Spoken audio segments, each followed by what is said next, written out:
With me today is Saddam Hussain. Saddam Hussain is president of Bangladesh Chhatro League, which is the students' association of Army League, Sheikh Hasina's party. The current government, the Yunus government, has banned Chhatro League. It's a banned organization now. We will talk to Saddam Hussain about the ban, about the targeting, the alleged targeting of Army League student leaders, and not just student leaders, leaders and supporters of the party, and also what's happening in Bangladesh today. Saddam, কেমন আছো? জি, ভালো আছি। প্রিন্টের সঙ্গে কথা বলার জন্য প্রথমেই তোমাকে ধন্যবাদ জানাই। ঠিক ভালো আছো, সুস্থ আছো? হ্যাঁ, আছি মোটামুটি। তো যেটা দিয়ে শুরু করলাম, যে ছাত্রলীগ তো এখন ব্যান্ড অর্গানাইজেশন, একসময় তোমরা দেশ চালাতে, তো এটা নিয়ে কি বক্তব্য তোমার? প্রথম কথা হচ্ছে যে যেই 5 আগস্ট পরবর্তী পার্শ্ব প্রতিক্রিয়ায় যারা ক্ষমতায় এসেছে, আমরা বাংলাদেশের নাগরিকেরা মনে করে তারা অবৈধভাবে ক্ষমতায় এসেছে, অসাংবিধানিকভাবে ক্ষমতায় এসেছে, অগণতান্ত্রিকভাবে ক্ষমতায় এসেছে এবং জবরদখল করে ক্ষমতায় রয়েছে। যে কারণে বাংলাদেশ ছাত্রলীগের কর্মী হিসেবে আমরা যেটা মনে করি যে এই সরকারের বাংলাদেশ ছাত্রলীগের উপর আরোপিত নিষেধাজ্ঞার কোনো বৈধতা, কোনো আইনি ভিত্তি, কোনো নৈতিক ভিত্তি, কোনো যৌক্তিকতা আছে বলে আমরা মনে করি না। বরং এটি তারা যে এক ধরনের ফ্যাসিস্ট রাষ্ট্র কাঠামো গড়ে তুলেছে, মত প্রকাশের স্বাধীনতা নেই, সমাবেশ করার স্বাধীনতা নেই, সাংবিধানিক অধিকার নেই, মৌলিক মানবাধিকার নেই, এই যে তারা একটি ফ্যাসিস্ট রাষ্ট্র কাঠামো গড়ে তুলেছে, এটির নিরাপত্তা নিশ্চিত করার জন্য, নিজেদের অবৈধ অগণতান্ত্রিক ক্ষমতার নিরাপত্তা নিশ্চিত করার জন্য তারা আজকে বাংলাদেশ ছাত্রলীগের উপর নিষেধাজ্ঞা দিয়েছে। এবং শুধু তাই নয়, আমরা মনে করি যে এর মাধ্যমে বাংলাদেশ ছাত্রলীগের দীর্ঘদিনের ইতিহাস রয়েছে প্রগতিশীলতার পক্ষে থাকা, ধর্মনিরপেক্ষতার পক্ষে থাকা, গণতান্ত্রিক মূল্যবোধের পক্ষে থাকা। যে কারণে তারা মূলত বাংলাদেশ ছাত্রলীগকে নিষিদ্ধ করার মাধ্যমে বাংলাদেশে যারা প্রতিক্রিয়াশীল রাজনীতি করতে চায়, মৌলবাদী রাজনীতি যারা চর্চা করতে চায় এবং যারা এক ধরনের ধর্মান্ধ রাষ্ট্র ব্যবস্থা গড়ে তুলতে চায়, তাদেরকে প্রকারান্তর পৃষ্ঠপোষকতা প্রদর্শনের জন্য তারা এই কাজটি করেছে বলে আমি মনে করি। সাদ্দাম, তুমি স্টুডেন্ট লিডার এবং খুব বড় মাপের লিডার, সেজন্য তুমি পলিটিক্সের ভাষা জানো। কিন্তু তোমাকে আমি বলি যে তুমি যে ইউনুস গভর্নমেন্টকে ফাসিস্ট বললে, এই গভর্নমেন্টের তরফ থেকে, এবং শুধু এই গভর্নমেন্ট না, সোশ্যাল মিডিয়াতে এরকম অনেক বাংলাদেশি সিটিজেন আছে বা ধরো অনেক জার্নালিস্ট আছে যারা তোমাদের শাসনকালটা, শেখ হাসিনার শাসনকালটাকে ফাসিজম বলতো, যে ওটা একটা ফাসিজমের সময়।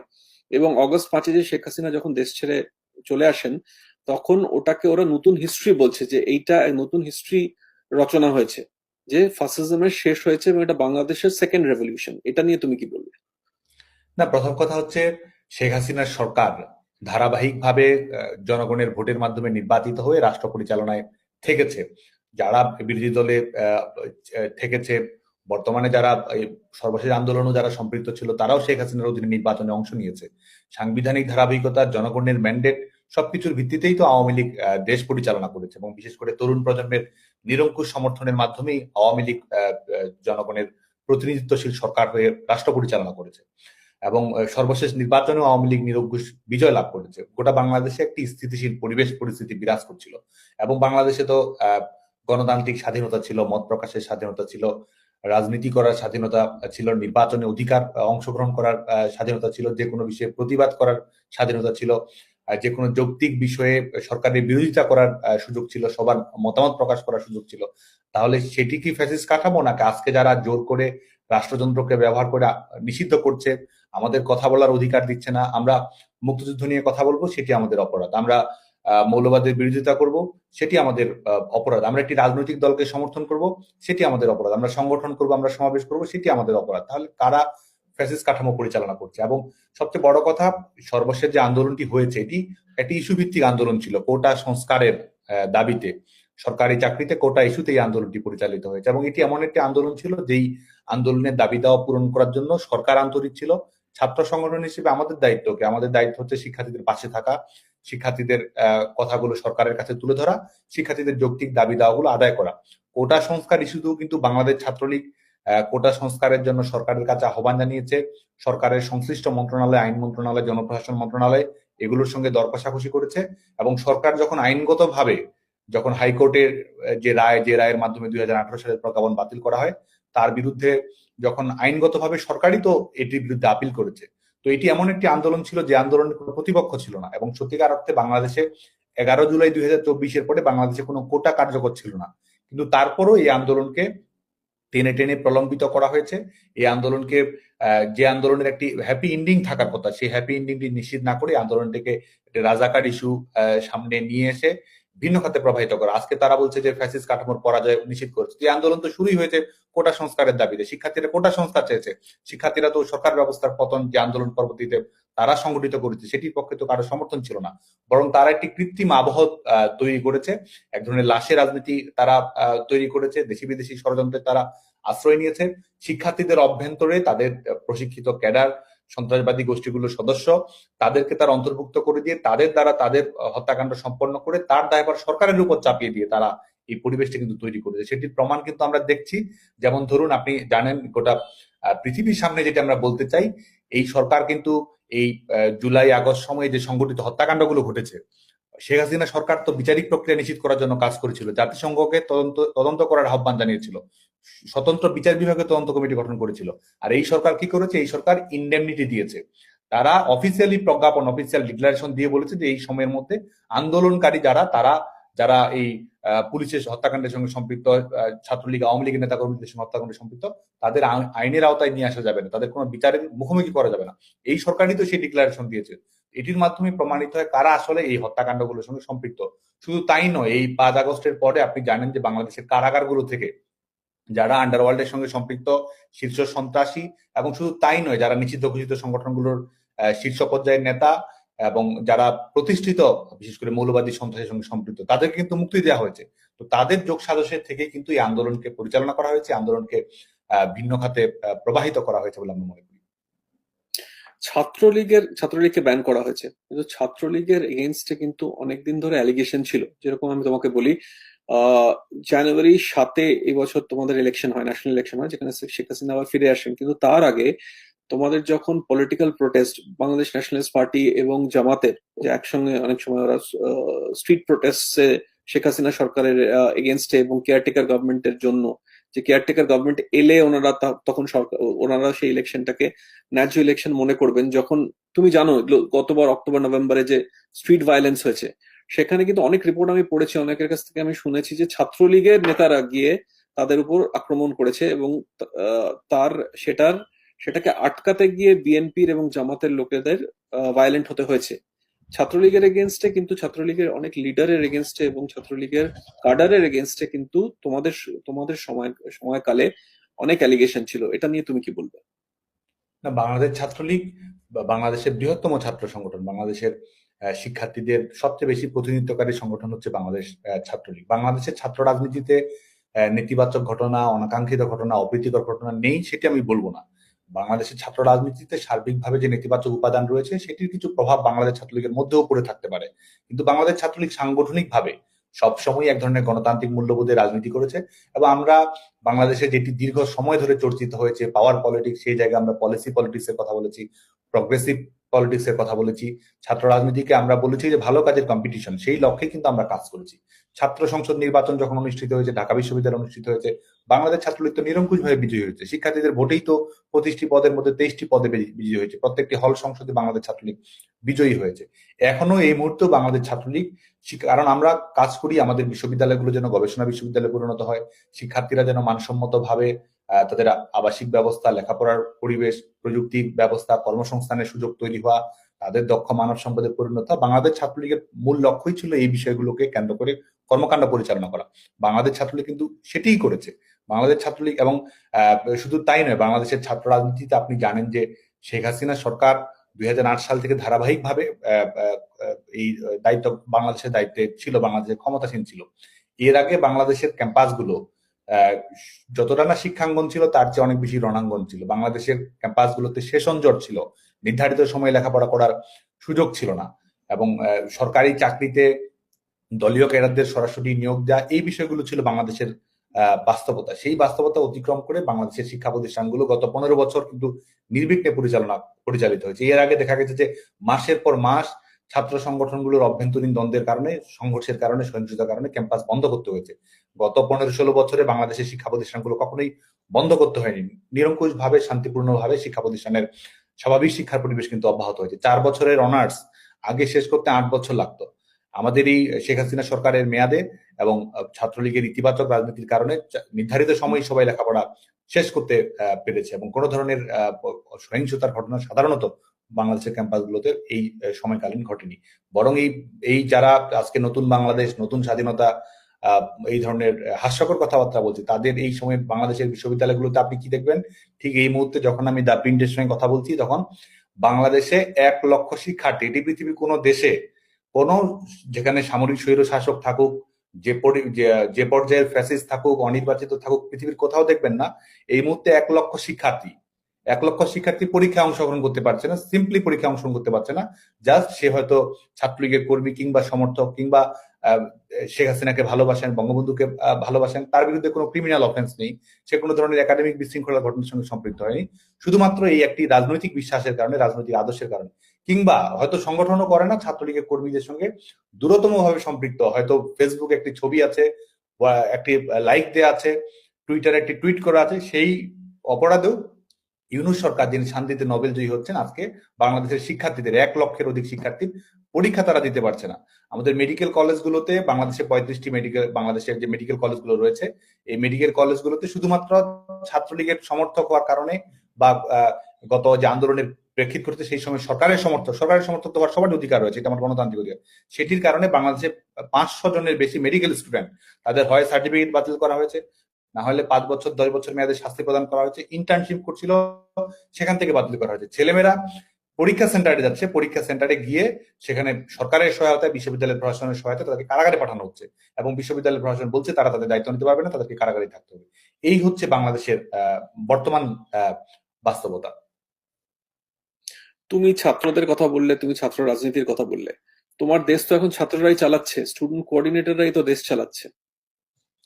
যারা রাষ্ট্র পরিচালনা করছে, প্রথম কথা হচ্ছে তারা যারা অনির্বাচিত, তাদের কোনো বৈধতা নেই, তাদের কোনো সাংবিধানিক ধারাবাহিকতা নেই, এবং কোনো ম্যান্ডেট, এই শিক্ষার্থীরাও তো কাউকে ম্যান্ডেট দেয়নি যে তারা, শিক্ষার্থীরা চেয়েছে কি বাংলাদেশে, ধরুন আন্দোলনটি জনপ্রিয়, আন্দোলনটি ব্যাপক জনপ্রিয় ছিল, আন্দোলনে শিক্ষার্থীদের সমর্থন ছিল, শিক্ষার্থীদের প্রত্যাশা কি ছিল?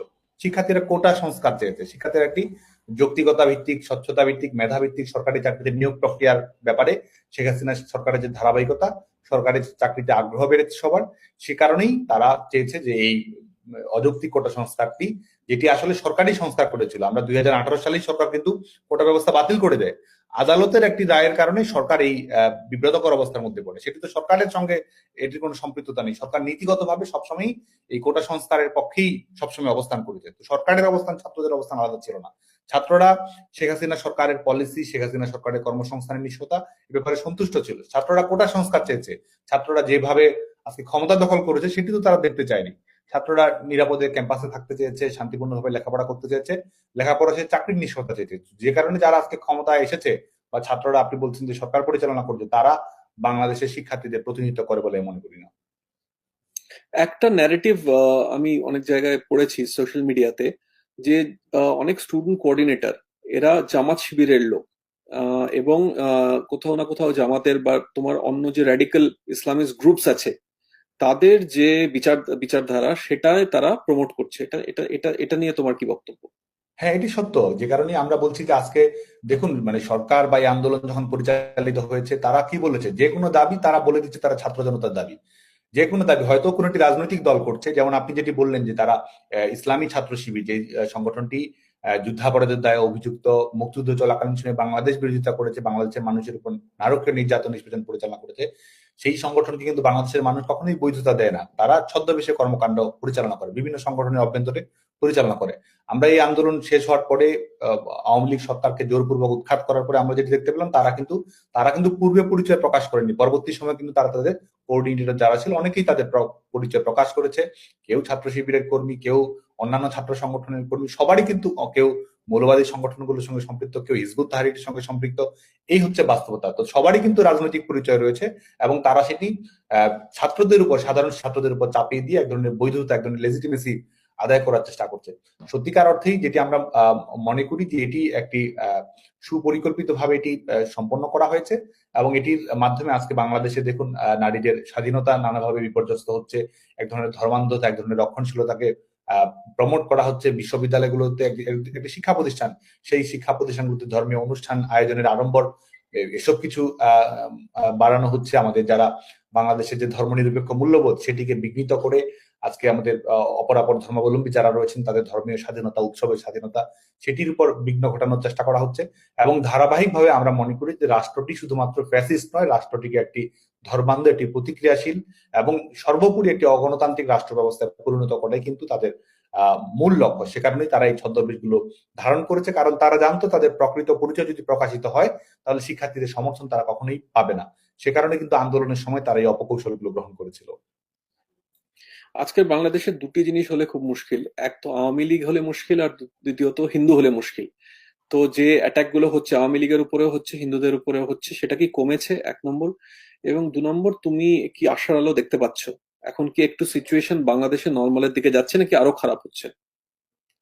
আমি যেটি মনে করি সেটা হচ্ছে যে এই যে সরকার ক্ষমতায় আছে তাদের হাতেই রক্তের দাগ লেগে রয়েছে। আমরা যে গণহত্যার যে আন্তর্জাতিক স্বীকৃত সংজ্ঞা যদি আমরা দেখি, যে আমরা রোম স্ট্যাটিউটের কথাও যদি বলি, সেখানে একটি পলিটিক্যাল গ্রুপ হওয়ার কারণে আপনার উপরে আক্রমণ করা হবে। আওয়ামী লীগ, ছাত্রলীগ এই একটি পলিটিক্যাল গ্রুপ হওয়ার কারণে তাদের উপর আক্রমণ পরিচালনা করা হয়েছে, হত্যাযজ্ঞ পরিচালনা করা হয়েছে। বাংলাদেশ আওয়ামী লীগ, ছাত্রলীগের সকল স্তরের নেতাকর্মীদের প্রত্যেকটি বাড়িঘর কিন্তু জ্বালিয়ে দেওয়া হয়েছে, ধ্বংসস্তূপে পরিণত করা হয়েছে, চাকরি, ব্যবসা বাণিজ্য সবকিছু কিন্তু লুটপাট করা হয়েছে। এবং এবং আমাদের সনাতন ধর্মাবলম্বী যারা রয়েছে শুধুমাত্র তাদের ধর্মীয় পরিচয়ের কারণে কিন্তু তাদের উপর আক্রমণ পরিচালনা করা হচ্ছে। এবং আরেকটি বিষয় হচ্ছে যারা আমাদের আইন শৃঙ্খলা রক্ষাকারী বাহিনী, আইন শৃঙ্খলা রক্ষাকারী বাহিনী একটি সিভিল ওয়ার কিংবা একটি যুদ্ধের সময় যতজন না পুলিশ মারা যায়, আমরা দেখেছি যে এই আন্দোলন চলাকালীন সময় পুলিশদের উপরে কিভাবে পিটিয়ে মারা হয়েছে, ঝুলিয়ে রাখা হয়েছে, কিভাবে বাংলাদেশের বেশিরভাগ থানা কিন্তু লুট করা হয়েছে, অস্ত্রগুলো পর্যন্ত লুট করা হয়েছে। তো এই যারা গণহত্যা পরিচালনা করেছে তারাই কিন্তু আজকে সরকারে রয়েছে এবং তারাই কে ফ্যাসিস্ট নয়, কারা হত্যাকারী, কারা হত্যাকারী নয়, এই ধরনের কথাবার্তা তারা আজকে বলছে। এবং আমরা মনে করি যে বাংলাদেশ, গোটা বাংলাদেশ আজকে একটি জল্লাদের উল্লাস মঞ্চ, গোটা বাংলাদেশে একটি মৃত্যু উপত্যকায় পরিণত হয়েছে। এবং সবচেয়ে বড় কথা, আমরা তো সবসময় চাই জনগণ সিদ্ধান্ত গ্রহণ করবে। প্রজাতন্ত্রের মালিক হচ্ছে জনগণ। একটি নির্বাচিত শাসন ব্যবস্থা থাকবে, জনগণের প্রতিনিধিত্বমূলক শাসন ব্যবস্থা থাকবে, সেটি তো আমাদের চাওয়া। সেই গণতন্ত্রই তো আজকে দুমড়ে মুচড়ে ছিন্ন বিচ্ছিন্ন করে দেওয়া হয়েছে। এই কয়েকজন গুটি কয়েকটা আজকে উপদেষ্টা মন্ডলী গঠন করে বসলো, এই এই ক্ষমতা দখল করে বসলো। এই বৈধতা তো জনগণ দেয়নি, জনগণ তো সম্মতি দেয়নি। বাংলাদেশের যারা এই 18 কোটি জনগণ, তারা কি বলেছে তারা কাদেরকে ক্ষমতা দেখতে চায়, কাদেরকে ক্ষমতা দেখতে চায় না? এটি কোনো নির্বাচনী প্রক্রিয়ার মধ্যে সম্পন্ন হয়েছে নাকি সাংবিধানিক ধারাবাহিকতার মধ্যে রয়েছে? কোনো কিছুর মধ্যেই তো হয়নি। বাংলাদেশে যে ধরনের শাসন ব্যবস্থা বর্তমানে পরিচালিত রয়েছে, তো পৃথিবীর কোনো দেশেই, পৃথিবীর কোনো গণতান্ত্রিক দেশে, আধা গণতান্ত্রিক দেশে, কোনো দেশেই তো এই মুহূর্তে এই ধরনের শাসন ব্যবস্থা নেই। সে কারণে আমরা মনে করি যে আজকে বাংলাদেশের জনগণের একটি অন্যতম লক্ষ্য হচ্ছে সেই গণতন্ত্রের প্রত্যাবর্তন ঘটানো, গণতান্ত্রিক বাংলাদেশকে নতুন করে পুনরুজ্জীবিত করা। এবং অবশ্যই আমরা আশার আলো দেখি, কারণ যারা মনে করছে যে এই 3 মাস জোর জবরদখল করে ক্ষমতা দখল করেছে এবং এটাই এখানেই ইতিহাস থেমে যাবে, ইতিহাস এখানে থেমে থাকবে না। ইতিহাস তার চূড়ান্ত অধ্যায় লিখবে এবং ইতিহাস তার চূড়ান্ত অধ্যায় এটাই লিখবে যে যারা গণতন্ত্রকামী, যারা এক ধরনের স্বাধীনতাকামী, যারা মুক্তবুদ্ধি চর্চা করতে চায়, প্রগতিশীলতা চর্চা করতে চায়, একটি আধুনিক বৈষম্যমূলক, বৈষম্যহীন, সাম্যভিত্তিক, মানবিক মর্যাদা ভিত্তিক দেশ যারা প্রতিষ্ঠিত করতে চায়, গণতন্ত্রের দাবিতে সেই বাংলাদেশের মানুষ ঐক্যবদ্ধ হবে এবং বিশেষ করে ছাত্ররা ঐক্যবদ্ধ হবে। এবং সে ঐক্যবদ্ধ অবস্থার মাধ্যমেই বাংলাদেশের পরিবর্তন ঘটিয়ে, এই সরকারের পতন ঘটিয়েই আমরা জনগণের বিজয়, গণতন্ত্রের বিজয় সুনিশ্চিত করব। তোমাদের পলিটিক্যাল প্ল্যান কি? তোমাদের ছাত্রলীগ তো ব্যান্ড এখন, এবং আওয়ামী লীগের অনেক নেতারা এখন দেশ ছেড়েছেন, বা অনেকে হয়তো কিছু নেতা জেলে আছেন। তো তোমরা এখন কিভাবে অর্গানাইজেশনালি কাজ করছো? আমাদের তো খুবই প্রতিকূল পরিস্থিতির মধ্য দিয়ে আমাদেরকে যেতে হচ্ছে।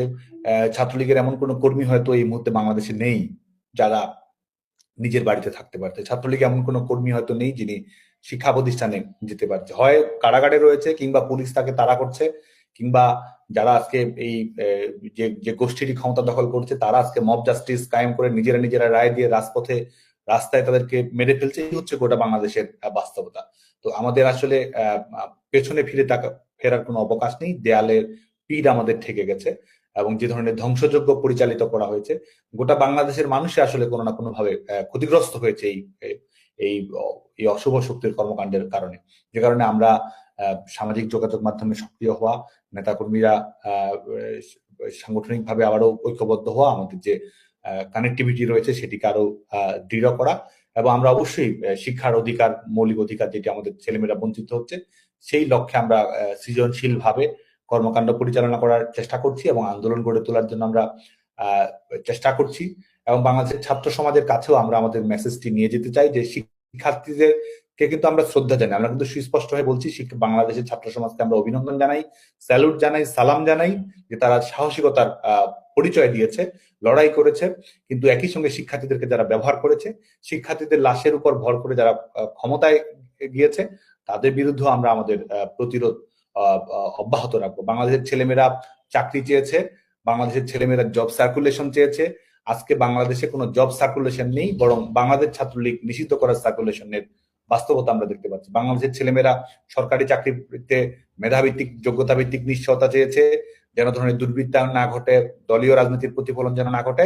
অথচ আজকে দেখুন, সরকারি চাকরির সমস্ত নিয়োগ প্রক্রিয়া সম্পন্ন হয়েছে, চাকরিতে তারা যোগদান করবে, সেই চাকরিতে যোগদান করার মুহূর্তে তাদেরকে শুধুমাত্র একটি নির্দিষ্ট দলের সমর্থক হওয়ার কারণে তাদের চাকরি কিন্তু বাতিল করে দেওয়া হচ্ছে। বাংলাদেশের ছেলেমেয়েরা চাকরিতে অংশগ্রহণ করার সুযোগ যেন বাড়ে সেটি চেয়েছে, অথচ এই সরকার কি করেছে, পিএসসি ঘোষিত পরীক্ষা যেগুলো রয়েছে সেই পরীক্ষাগুলো ইতিমধ্যে কয়বার তারা অংশগ্রহণ করতে পারবে সে ব্যাপারে কিন্তু তারা এক ধরনের যে 3বার অংশগ্রহণ করতে পারবে, 4বার অংশগ্রহণ করতে পারবে, এটির মাধ্যমে বরং বাংলাদেশের ছেলেমেয়েদের চাকরির যে অধিকার আছে, চাকরিতে অংশগ্রহণ করার জন্য যে সুযোগের সমতার প্রয়োজন রয়েছে, সেটি কিন্তু এই সরকার লঙ্ঘিত করছে। এবং ছেলেমেয়েরা কি চায় যে রাজনৈতিক দল এক একজন করতে পারে, কিন্তু সরকারি চাকরিতে তো সবার, বাংলাদেশের নাগরিক সরকারি চাকরিতে পরীক্ষা উত্তীর্ণ হলে চাকরি করার অধিকার রয়েছে। সেটিও কিন্তু বাংলাদেশের ছেলেমেয়েরা আজকে শঙ্কায় রয়েছে।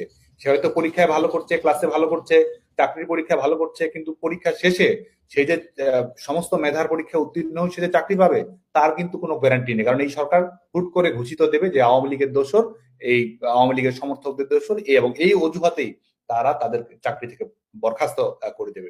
এবং বাংলাদেশের অর্থনৈতিক অবস্থা কিন্তু বিপর্যস্ত। বেসরকারি খাত শেখ হাসিনা সরকারের মাধ্যমে যেটির অভাবনীয় উন্নতি ঘটেছে, সেই বেসরকারি খাত, কারণ সরকারি চাকরিতে তো সবাইকে অ্যাকোমোডেট করা সম্ভব নয়, সেই বেসরকারি খাত কিন্তু এই মুহূর্তে বিপর্যস্ত। আমাদের কলকারখানাগুলো বন্ধ হয়েছে, ব্যবসা বাণিজ্য তারা সবকিছু বন্ধ রেখেছে, সার্বিকভাবে গোটা দেশের অর্থনীতি কিন্তু বিপর্যস্ত অবস্থার মধ্যে রয়েছে, এবং দ্রব্যমূল্যের ঊর্ধ্বগতি, লাগামহীন অবস্থা, ছেলেমেয়েরা কিন্তু অলরেডি ভুক্তভোগী হচ্ছে। যে কারণে আমি মনে করি যে যৌক্তিকভাবে বাংলাদেশের ছেলেমেয়েরা নিজেদের স্বার্থেই ঘুরে দাঁড়াবে এবং গণতন্ত্র পুনঃপ্রতিষ্ঠা করবে, এবং শেখ হাসিনা পুনরায় বাংলাদেশের প্রধানমন্ত্রী হবে। তোমাদের এখন নেতৃত্ব কে দিচ্ছেন? তোমাদের সঙ্গে কি শেখ হাসিনার কথাবার্তা হয় ওনার সঙ্গে? এখন তোমাদের আওয়ামী লীগের, ছাত্রলীগের নেতাকে এই মুহূর্তে দেখুন, আমাদের বাংলাদেশ ছাত্রলীগের নেতাকর্মীদের বাস্তব অবস্থা যদি বলি, আদর্শিক অবস্থা যদি বলি, তারা কিন্তু কারো নির্দেশের অপেক্ষা করে না। এই অন্যায়ের বিরুদ্ধে, জুলুমের বিরুদ্ধে, জুলুমশাহীর বিরুদ্ধে যে রুখে দাঁড়াতে হবে, সবাই কিন্তু আমাদের তৃণমূলের নেতাকর্মীরা, গ্রামে গঞ্জে, মফস্বল, মেট্রোপলিটনের নেতাকর্মীরা সবাই কিন্তু ইতিমধ্যে ঝাঁপিয়ে পড়েছে। আর অবশ্যই আমাদের সাংগঠনিক যে কাঠামোটি রয়েছে, এই সরকারের জুলুম নির্যাতনের কারণে সেটি তো বিপর্যস্ত হয়েছেই, কিন্তু আমরা আমাদের নেটওয়ার্কটি পুনঃস্থাপন করার চেষ্টা করেছি, অনেকাংশে আমরা সফল হচ্ছি, এবং সেটির মাধ্যমে ধাপে ধাপে আমরা বাংলাদেশ ছাত্রলীগ আবারও সংগঠিত হওয়ার চেষ্টা করছি। তোমাদের কি নতুন লিডারশিপ হচ্ছে দেশের মধ্যে আওয়ামী লীগের? দেখুন, আমাদের এই মুহূর্তে আমাদের সংগঠনের মূল লক্ষ্য বা বাংলাদেশের জনগণেরই মূল লক্ষ্য হচ্ছে গণতন্ত্রকে বিজয়ী করা। যে কারণে এটি বাংলাদেশে বর্তমানে এবং বিশেষ করে দেশরত্ন শেখ হাসিনার প্রশ্নে আমাদের আওয়ামী লীগের সমস্ত নেতাকর্মী, ছাত্রলীগের সমস্ত নেতাকর্মী, বাংলাদেশের বৃহত্তম জনগণ সবাই কিন্তু একটা ঐক্যবদ্ধ অবস্থানে রয়েছে। কারণ শেখ হাসিনাকে বিজয়ী করার মাধ্যমেই গণতন্ত্রকে বিজয়ী করা সম্ভব, শেখ হাসিনাকে বিজয়ী করার মাধ্যমেই বাংলাদেশের উন্নয়নের ধারাবাহিকতা নিশ্চিত করা সম্ভব, এবং প্রগতিশীল সমাজ ব্যবস্থা বাস্তবায়ন করা সম্ভব। সেই কারণেই আমরা মনে করি যে আমাদের অভিন্ন নেতা, বাংলাদেশের জনগণের নেতা, বাংলাদেশের জনগণের মমত্ববোধ যার সঙ্গে জড়িত, শেখ হাসিনাই আমাদের এই লড়াই সংগ্রামের অনুপ্রেরণা। তিনি আমাদের আগামী দিনের বিজয়ের জন্য মূল অনুপ্রেরণা। শেখ হাসিনার দেশে ফেরার ব্যাপারটা তুমি কিভাবে দেখো? আমরা যেটি মনে করি যে এটি বাংলাদেশের জনগণের মধ্যেই কিন্তু আপনি যাবেন, আপনি এই মুহূর্তে বাংলাদেশে যারা যায়, গ্রামে গঞ্জে সাধারণ মানুষের সঙ্গে যারা কথা বলে, তারা দেখতে পাবেন তারা কিন্তু প্রত্যেক মুহূর্তে বলছে তারা বাজারে যাচ্ছে, তারা শিক্ষা প্রতিষ্ঠানে ক্লাস করতে যাচ্ছে, পুলিশ হয়তো ডিউটি পালন করছে। সমাজে যে ধরনের অস্থিতিশীলতা বর্তমানে রয়েছে, বাংলাদেশের জনগণ কিন্তু অত্যন্ত দৃঢ়তার সঙ্গে বলছে যে শেখ হাসিনার সরকারই প্রচন্ড ভালো ছিল, শেখ হাসিনার সরকারই প্রয়োজন, বাংলাদেশের শেখ হাসিনাকেই প্রয়োজন, এবং আমাদের যে জীবনযাত্রার মানে অভূতপূর্ব পরিবর্তন হয়েছে, এটি টেকসই, এটি নিশ্চয়তা, আমাদের রুটি রুজি, আমাদের মানসম্মত জীবনযাপন, আমাদের শিক্ষা, আমাদের চাকরি, আমাদের অর্থনীতি, আমাদের মর্যাদা, সবকিছুর ব্যাপারে শেখ হাসিনার জন্য জনগণের যে প্রচন্ড মমত্ববোধ সেটি আরো সুদৃঢ় হয়েছে। তারা যত নির্যাতন করছে, তারা শেখ হাসিনাকে ঘিরে যত প্রপাগান্ডা করছে, বাংলাদেশের মানুষের শেখ হাসিনার প্রতি ভালোবাসা আরো সুদৃঢ় হচ্ছে। তারা যত আমাদের সংগঠনকে ছিন্ন বিচ্ছিন্ন করে দেওয়ার চেষ্টা করছে, সংগঠনের ঐক্য তত বেশি মজবুত হচ্ছে। যে কারণে আমরা মনে করি যে বাংলাদেশের জনগণই শেখ হাসিনার প্রত্যাবর্তন নিশ্চিত করবে। আন্দোলনের মাধ্যমেই শেখ হাসিনার প্রত্যাবর্তন, শেখ হাসিনার বিজয় এবং গণতন্ত্রের বিজয়, বাংলাদেশের জনগণই এই আন্দোলনের নেতৃত্ব দেবে। এবং সেটি সেটি আমি বিশ্বাস করি যে আন্দোলনের ধারাবাহিকতা খুব দ্রুতই ঘটবে। তুমি বলছো যে আবার একটা মাস মুভমেন্ট হবে যাতে শেখ হাসিনাকে ফেরত আনার জন্য বাংলাদেশে? হ্যাঁ, অবশ্যই, এবং সেটি আমি বিশ্বাস করি যে সেটি কোনো দলীয় আন্দোলন হবে না। কারণ গণতন্ত্রের দাবিতে সকল রাজনৈতিক সমমনা রাজনৈতিক দলই এখানে ঐক্যবদ্ধ ভূমিকা পালন করবে। আমাদের সামাজিক সাংস্কৃতিক কর্মী যারা রয়েছে, আজকে সাংস্কৃতিক স্বাধীনতা নেই, নাটক বন্ধ করে দেওয়া হচ্ছে। বাংলাদেশ শিল্পকলা একাডেমিতে গতকালকেও নাটক বন্ধ করে দেওয়া হচ্ছে। কি ধরনের কি হবে, কে কি ধরনের পোশাক পরবে না পরবে, কে কি ধরনের লেখাপড়া করবে, পাঠ্যপুস্তকে কি থাকবে, সায়েন্স থাকবে না কি থাকবে না থাকবে, এসব কিন্তু আজকে নির্ধারণ করে দেওয়া হচ্ছে। এবং সরকার দেখুন, এতটাই দুর্বল সরকার, তারা শিক্ষা পাঠ্যক্রম নিয়ে তারা এক ধরনের কমিটি গঠন করেছিল, তারপর যখন মৌলবাদী গোষ্ঠী যখন সেটি বিরোধিতা করলো, তারা কিন্তু সেখান থেকেও পিছু হচ্ছে। বাংলাদেশে কোনো আইনের শাসন বলতে এখন কিছু নেই। বাংলাদেশ, আগে আমরা বলতাম যে মগের মুল্লুক, এখন যেটি চলছে যে মবের মুল্লুক। মব যা বলছে, মব জাস্টিস হচ্ছে, মব যা বলছে সে ধরনের পরিস্থিতি কিন্তু তৈরি হয়েছে। তো সে কারণে আমরা মনে করি যে এই জনগণের যে ক্ষোভ আমরা দেখতে পাচ্ছি, জনগণের যে দুর্বহ যন্ত্রণা আমরা দেখতে পাচ্ছি, জনগণ অবশ্যই প্রতিরোধ করে তুলবে। সাদ্দাম, এটা তুমি অনেকদিন শেখ হাসিনাকে দেখেছো, উনি তোমাদের নেত্রী, তোমাদের দেশের পাস্ট প্রাইম মিনিস্টার। মোহাম্মদ ইউনূসের 3 মাস তুমি কিভাবে দেখো? হ্যাঁ, এইটি যদি বলি, বাংলাদেশের মানুষ, প্রথম কথা হচ্ছে এটি অবৈধ সরকার, অসাংবিধানিক সরকার, অগণতান্ত্রিক সরকার। আর 3 মাসের মেয়াদ যদি আপনি দেখেন, যে এই 3 মাসকে রাষ্ট্র পরিচালনার বিষয়টি দেখেন, প্রথম কথা হচ্ছে বাংলাদেশের মানুষের জনজীবনের কোনো নিরাপত্তা নেই। বাংলাদেশের এই মুহূর্তে যে কেউ যে কোথাও খুন হতে পারে। এটি একটি বিষয়। আইনের শাসন বলতে কোনো কিছু নেই। বিচার বিভাগের স্বাধীনতা যেটি ছিল, বিচার বিভাগের স্বাধীনতাকে সম্পূর্ণ কুক্ষিগত করা হয়েছে আমাদের। এবং এরাই কিন্তু সবসময় বিচার বিভাগের স্বাধীনতা, মূল্যবোধ, গণতন্ত্রকে প্রাতিষ্ঠানিক এসব কথা বলেছে। প্রধান বিচারপতিকে কিভাবে অপসারণ করা হয়েছে এটা কিন্তু গোটা পৃথিবী দেখেছে। 23 জন বিচারপতিকে নিয়োগ করা হয়েছে আগের বিচারপতিদের সরিয়ে। কোনো ধরনের আইনের বালাই নেই, কোনো ধরনের সংবিধানের বালাই নেই। এই বিষয়গুলো তারা করেছে। এবং আইন শৃঙ্খলা রক্ষাকারী বাহিনী, তারা আইন শৃঙ্খলা রক্ষাকারী বাহিনীর নেতা সদস্যরা নির্মম হত্যাযজ্ঞের শিকার হয়েছে। তো বাংলাদেশে আইন শৃঙ্খলা থাকবে কোথায়? আইন শৃঙ্খলা রক্ষাকারী বাহিনী সদস্যরা হত্যাযজ্ঞের শিকার হয়েছে, আবার সরকার সেই সরকারই বলে দিচ্ছে এই হত্যাযজ্ঞগুলোর বিচার করা যাবে না, এই হত্যাযজ্ঞগুলো আইনের ঊর্ধ্বে, এটি নিয়ে কোনো প্রশ্ন তোলা যাবে না।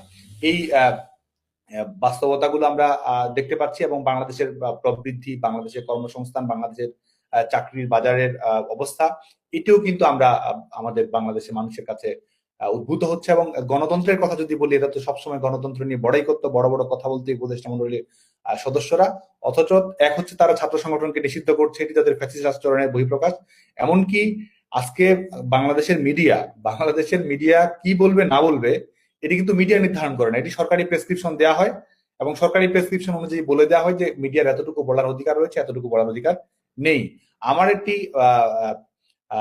টক শো ছিল, আলোচনা ছিল, সরকার সেটি হুমকি ধামকি দিয়ে নিষেধ করে দিয়ে তারা সেটি বন্ধ করে দিয়েছে। বাংলাদেশের কোনো মিডিয়ার স্বাধীনভাবে কথা বলার অধিকার নেই। আওয়ামী লীগ নিয়ে যেন নিউজ না করা হয় সেটি নিয়ে সুস্পষ্ট নির্দেশনা দেওয়া আছে। ছাত্রলীগের কোন কর্মকাণ্ডের নিউজ যেন প্রকাশ না করা হয় সেটি নিয়ে সুস্পষ্ট নির্দেশনা দেওয়া হচ্ছে। সমাবেশ করা, এই যে সমাবেশ করবে আগামীকালকে বাংলাদেশ আওয়ামী লীগ তো সরকারও তো আইনি ভাবে তাদেরকে নিষেধাজ্ঞার মধ্যে ফেলেনি। আগামীকালকে বাংলাদেশ আওয়ামী লীগের 10 নভেম্বর আওয়ামী লীগের একটি কর্মসূচি রয়েছে, নূর হোসেন দিবসকে কেন্দ্র করে গণতন্ত্র পুনরুদ্ধারের দাবি। এটি রাজনৈতিক দল তার কর্মসূচি পালন করবে, অথচ ইউনূস সরকারের প্রেস সেক্রেটারি বলে দিচ্ছে যে তাদেরকে রাজনৈতিক কর্মকাণ্ড পালন করতে দেওয়া হবে না, এদেরকে কর্মসূচি পালন করতে দেওয়া হবে না, আইন শৃঙ্খলা রক্ষাকারী বাহিনী এদেরকে প্রতিরোধ গড়ে তুলবে, আইন শৃঙ্খলা রক্ষাকারী নেতাদের বিরুদ্ধে ব্যবস্থা গ্রহণ করা হবে, সবাইকে জেলে পোড়া হবে, সবাইকে আইনের আওতায় নিয়ে আসা হবে। তো রাজনৈতিক দলের একটা ন্যূনতম সমাবেশ করার অধিকার যেখানে নেই, তো এই হচ্ছে আমাদের শান্তিতে নোবেল বিজয়ী গণতন্ত্রের বাংলাদেশের বর্তমান অবস্থা আমরা দেখতে পাচ্ছি। এবং কোন ধরনের জবাবদিহিতার ন্যূনতম সুযোগ এই সরকার রাখেনি। এই সরকার এমন অন্তর্বর্তী সরকার একটি অধ্যাদেশ করছে, যেটি খসড়া তারা ইতিমধ্যে অনুমোদন দিয়েছে। দেখুন, তারা অন্তর্বর্তী সরকারের অধ্যাদেশে বলে দিচ্ছে এই সরকারকে নিয়ে কোনো প্রশ্ন তোলা যাবে না, এই সরকারের মেয়াদ চলাকালীন সময় নিয়ে কোনো প্রশ্ন আদালতে কোনো বা অন্য কোনো আইনগত ফোরামে তারা কোনো ধরনের সেই সুযোগটুকু দেবে না। এবং বাংলাদেশের এই যে অবস্থা, বাংলাদেশের এবং শুধু তাই নয়, এক ধরনের মৌলবাদী সমাজ কাঠামোর দিকে এগুচ্ছে। ধর্মীয় স্বাধীনতা সেটিকেও এক ধরনের নির্বাসনে পাঠানো হচ্ছে। কিভাবে কে ধর্ম পালন করবে সেটিও নির্ধারণ করে দেওয়ার মতো বাস্তবতা আমরা দেখতে পাচ্ছি। এবং সাধারণ মানুষের দুর্বিষহ যন্ত্রণা, বাংলাদেশের মানুষের এই দ্রব্যমূল্যের ঊর্ধ্বগতিজনিত বাস্তবতার কারণে সাধারণ মানুষ যে দুমুঠো খেয়ে বেঁচে থাকবে সেই বাস্তবতাও থাকছে না। এবং সরকার, শেখ হাসিনা সরকার যে উন্নয়নের প্রক্রিয়াগুলো নিশ্চিত করেছিল, শেখ হাসিনা সরকার উন্নয়ন করেছে বাংলাদেশের সকল রাজনৈতিক দল এবং সবচেয়ে বিরোধী দলও যারা আছে তারা বিশ্বাস করতো। এই সরকারের, এই অবৈধ সরকারের অনেকেই শেখ হাসিনা সরকারের উন্নয়নের প্রশংসা করেছে। আজকে সমস্ত উন্নয়ন প্রক্রিয়া কিন্তু ভেস্তে গেছে, সমস্ত কিছুকে বন্ধ করে দেওয়া হয়েছে। এবং এক ধরনের এই তারা যে রাষ্ট্র কাঠামো পরিচালিত করতে যাচ্ছে, সেখানে তারা নিজেদের স্বার্থ সিদ্ধি, নিজেদের অন্যায় বৈধতা দেয়া, সেটির মধ্যেই সীমাবদ্ধ থাকছে। এবং তারা বলছে কি, তারা এই 8-10 জন মিলে একটি সরকার গঠন করছে, তারা বাংলাদেশের সংবিধান নাকি পুনর্লিখন করবে। এটি পৃথিবীর কোন দেশে সম্ভব যে বাংলাদেশের জনগণের আপনার কোনো রায় নেই, জনগণের কোনো প্রতিনিধিত্ব নেই, আপনি ভোটের মাধ্যমে নির্বাচিত হচ্ছেন না, আপনি সংবিধানে হাত দেবেন? তারা বলছে বাংলাদেশের সংবিধানই থাকবে না, তারা নতুন করে বাংলাদেশের সংবিধান লিখবে। এ ধরনের হাস্যকর কথাবার্তা বলছে এবং তারা এখানে গণতন্ত্রের বড়াই করছে, মানবাধিকারের বড়াই করছে। অথচ বাংলাদেশের সংবিধান অর্জন করার জন্য, এই সংবিধান হচ্ছে লাখো শহীদের রক্তরঞ্জিত বাংলাদেশের সংবিধান। এই সংবিধানের মাধ্যমে আমরা গণতন্ত্র, আমাদের এক ধরনের যেই সংবিধানের প্রস্তাবনার মধ্যে আমাদের মুক্তিযুদ্ধের অঙ্গীকার লেখা রয়েছে, সেই সংবিধানকে তারা ছিন্ন বিচ্ছিন্ন করে দিতে যাচ্ছে। একটি আন্দোলন হয়েছে, যে কোনো দেশে আন্দোলন হয়, সেই আন্দোলনকে তারা দ্বিতীয় স্বাধীনতা বলে ঘোষণা দিচ্ছে। এবং এটির মাধ্যমে আমাদের অন্যান্য অপরাপর রাজনৈতিক দলগুলো, বিএনপিও সেটি বিরোধিতা করেছে। তারাও বলছে যে দ্বিতীয় স্বাধীনতা এটিকে মুক্তিযুদ্ধকে বিনাশ করার একটি অপচেষ্টা কিনা, এবং মুক্তিযুদ্ধের যেসব স্মারক রয়েছে সেগুলো তারা আজকে বন্ধ করে দিচ্ছে। আপনি দেখুন, তারা গণভবনে জাদুঘর বানানোর কথা বলছে, অথচ 32 নম্বর, যেটি বাংলাদেশের সবচেয়ে ঐতিহাসিক ভবন, যেখান থেকে স্বাধীনতা আন্দোলন পরিচালিত হয়েছে, স্বায়ত্তশাসনের আন্দোলন পরিচালিত হয়েছে, গণতান্ত্রিক আন্দোলন পরিচালিত, যেই ভবন থেকে আমাদের স্বাধীনতা আমরা ছিনিয়ে এনেছি, সেটিকে দুমড়ে মুচড়ে ছিন্ন বিচ্ছিন্ন করে ধ্বংসযজ্ঞ পরিচালনা করা হয়েছে, সেটিকে রক্ষা করার, সেটির ব্যাপারে সেটিকে পুনরুদ্ধার করার কোন চিন্তা ভাবনা এই সরকারের নেই। অথচ তারা কি ধরনের ধৃষ্টতা দেখায় যে তারা গণভবনকে জাদুঘরে পরিণত করবে, যেখানে 32 নম্বর জাদুঘর বাংলাদেশের, গোটা বাংলাদেশের সমস্ত ধরনের ভাস্কর্য, সমস্ত কিছু তারা ধ্বংসযজ্ঞে পরিণত করেছে। আমাদের সাংস্কৃতিক সক্রিয়তা যেগুলো রয়েছে সেগুলোকে তারা ধ্বংস করছে। সামগ্রিকভাবে তারা একটা নতুন বয়ান নির্মাণ করার চেষ্টা করছে, যেখানে ধর্ম প্রাধান্য পাবে, যেখানে তারা তাদের যে স্বার্থসিদ্ধি রয়েছে সেটিকে প্রাধান্য পাবে। এইভাবেই তারা গত 3 মাস পরিচালনা করছে। এবং সরকারে আপনি দেখবেন যে একটি সরকারে যারা জনগণের প্রতিনিধিত্ব করে, জনগণের সঙ্গে সম্পৃক্ত থাকে, তাদের মাধ্যমে সরকার গঠিত হয়। বাংলাদেশের ছেলেমেয়েরা, আমাদের জেনজি প্রজন্ম, তারা ইতিমধ্যে এই সরকারকে বলছে এনজিওগ্রাম সরকার। এনজিওগ্রাম সরকার, যারা এনজিওতে কাজ করেছে, ডক্টর ইউনূস এনজিও করেছেন, সেই সরকারকে বলছে এনজিওগ্রাম সরকার। কারণ এনজিও যারা পরিচালনা করছে তারাই আজকে সরকার পরিচালনা করছে। এবং সরকারের জনগণের প্রতি কোনো দায়িত্ব নেই, জনগণের প্রতি কোনো দায়বদ্ধতা নেই। আমরা হয়তো মানে রসিকতা করে এটুকুও বলা যায় যে পারলে এই সরকারকেই বেসরকারি খাতে ছেড়ে দেয় কিনা, সেটি নিয়ে এক ধরনের শঙ্কার মধ্যে রয়েছে। 32 নম্বর ধানমন্ডিতে যা হয়েছে আমরা দেখেছি। তোমাদের দেশে ঢাকাতে জিন্নাকে নিয়ে ফাংশন হয়েছে। তোমাদের দেশে এখন 1971 লিবারেশন ওয়ারকে নিয়ে অনেক প্রশ্ন উঠছে। তো বাংলাদেশ কি এখন আবার ইস্ট পাকিস্তানের দিকে ঘেঁষছে? তোমাদের একজন খুব বিখ্যাত প্রফেসর, তিনি এটা ভাইরালও হয়েছে, তিনি তার একটা স্পিচে বলেছেন যে বাংলাদেশের উচিত পাকিস্তানের সঙ্গে নিউক্লিয়ার প্রোগ্রাম করা উচিত, যাতে বাংলাদেশ নিউক্লিয়ার পাওয়ার হয়। তাহলে বাংলাদেশ কি এখন আবার ইস্ট পাকিস্তানের মতো হয়ে যাচ্ছে? তাদের মূল লক্ষ্য সেটি, তারা সেটি ঘোষণা আকারে না বললেও তাদের মূল লক্ষ্য সেটি। এবং সেই রাজনৈতিক দর্শন, সেই রাষ্ট্র ব্যবস্থা বাস্তবায়ন করাই কিন্তু সেই লক্ষ্যে তারা কাজ করছে, যদিও তারা বলছে অন্য কথা, কিন্তু আমরা বাংলাদেশের রাজনৈতিক বাস্তবতা যারা জানে, বাংলাদেশের রাজনৈতিক কর্মকৌশল সম্পর্কে যারা অবগত আছে, তারা এটি ভীষণভাবে অনুভব করছে তাদের মূল লক্ষ্য আসলে সেই ধরনের একটি ক্ষমতা কাঠামো বিনির্মাণ করা, সেই ধরনের একটি রাষ্ট্র কাঠামো তারা তৈরি করতে চায়, যেখানে বিশেষ করে ধর্মান্ধতা প্রাধান্য পাবে, যেখানে প্রতিক্রিয়াশীলতা প্রাধান্য পাবে, যেখানে এক ধরনের গুটি কয়েকের শাসন বাংলাদেশের জনগণের উপর চাপিয়ে দেওয়া যাবে।